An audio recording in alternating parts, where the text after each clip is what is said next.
Asia 41 news के साथ मैं हूं आपकी मेजबान मुतरबा यूसुफ।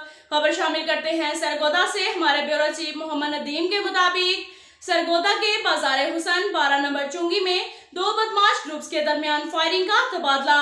अफरा तफरी में जान बचाने के लिए भाग रहे हैं। जराये से मालूम हुआ कि जानिया खातून के डेरे पर एक दूसरे से पहले दाखिल होने की जिद पर झगड़ा शुरू हुआ, जिसके बाद दो ग्रुप्स के दरमियान फायरिंग शुरू हो गई।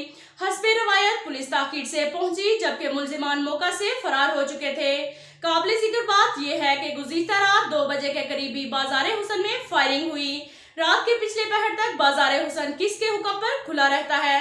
एक तरफ बाजार हुसन रेड जोन एरिया में वाक़या है तो दूसरी तरफ फायरिंग के वाक़यात होते रहते हैं। बाजार हुसन पर मुकामी इंतजामिया की गिरफ्त बिल्कुल नहीं, कंट्रोल कौन करेगा।